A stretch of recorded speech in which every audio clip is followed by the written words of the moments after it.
Hey everyone, God bless you. Thanks so much for tuning in. I have a reflection for you today entitled Sports Betting is Exploding.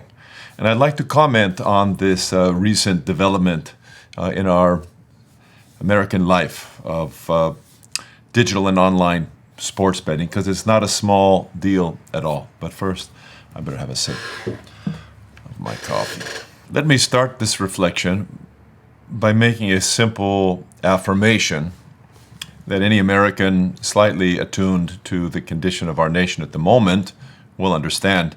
The USA is in a financial catastrophe as a nation. We have something like, I think $36 trillion debt, and it's maybe 37 now. It's changing so quickly.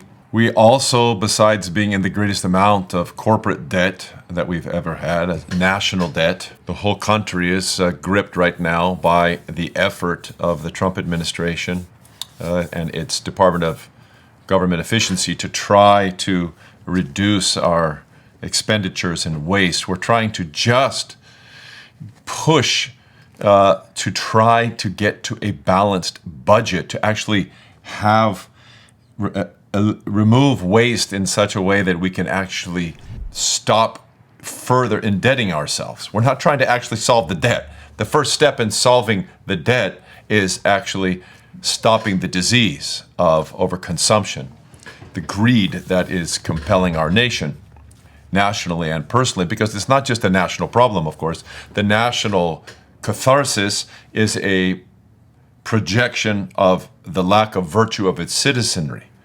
It's not just our national debt that has skyrocketed in such outrageous proportions, in such criminal malfeasance of governance for successive presidencies, but our personal credit card debt in our history has never been like this ever. More people are in a greater amount of personal credit card debt than in the history of our land.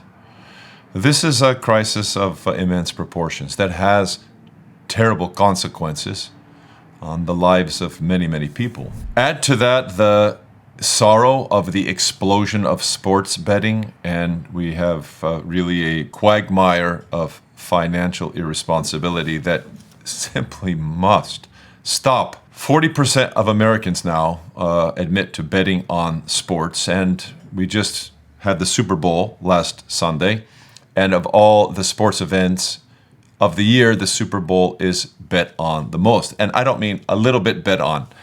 In the billions. I think in 2024, something like $1.25 billion was bet. It's estimated that this last Super Bowl a week ago was, or almost 2 weeks, was $1.39 billion. Until 2018, it was completely illegal. May 14th of 2018. That's like yesterday. The Supreme Court, on the request of the state of New Jersey, overturned our national laws that limited gambling on sport to the state of Nevada. Since that time, in just those few years, less than 7 years, 38 states plus Washington, D.C. have legalized sports gambling. Online sports gambling is becoming worse and worse. Companies like DraftKings, which now have a $20 billion market cap and are owned by Vanguard, BlackRock, T. Rowe Price, they're all in. All of these massive conglomerates are in.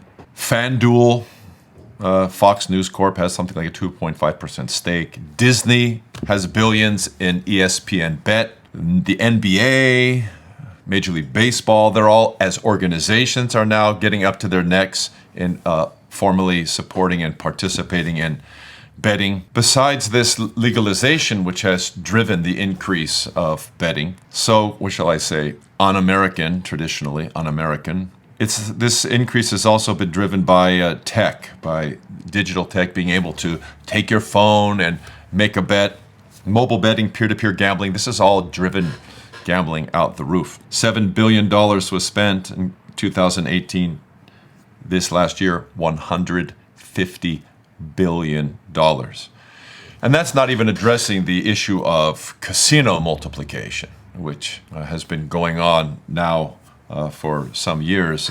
We used to have here in California until 1987. In 1987, we began to allow Indian reservations to have casinos. We knew that wherever casinos go, crime increases, drug use increases, divorce increases, abuse of all kinds increase. But we justified it here in California that somehow we were paying back the Indians because we were helping them get more money, even though we knew it was going to destroy their own culture, this swimming and gambling. In fact, this has been a massive spiritual problem in our whole country. Sports betting, the explosion of gambling has terrible consequences. It's not innocuous. It's not without harm. And it has been a reversal of traditional American prudence culturally on this subject, sadly.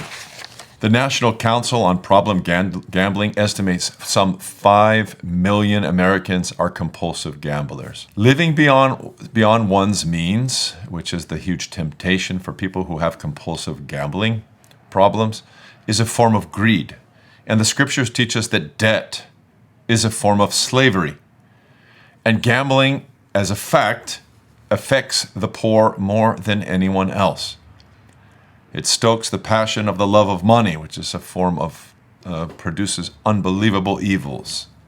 And gambling addiction in our country is simply huge, at an all-time high. And it, of all addictions, more than alcohol addiction, more than illegal substance abuse addiction, gambling addiction has by far the highest rate of suicide associated with it. Love for people should drive us not to participate and associate in these things. I don't have to bring in, I don't think, the witness of the early church, people like Clement of Alexandria in his famous catechetical text, the educator who censures this gambling as a type of passion, or Tertullian in his treatise against the spectacles, who criticizes gambling as something that Christians don't participate in, St. Cyprian of Carthage, and many bishops and synods over the years, especially in recent times, have spoken out.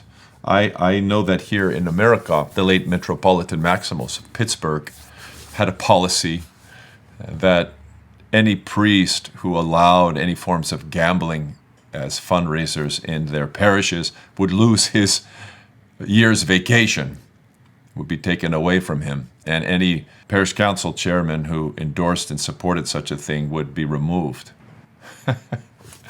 We need to say something because this is a great temptation and wreaking terrible havoc on people's lives. Let's be wise. Let's be wise. Let's try to live within our means. Let's try to resist the temptations for the love of money and for illicit gain. Let's work hard and ask God to bless.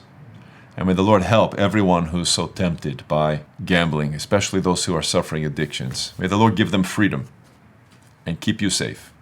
God be with you.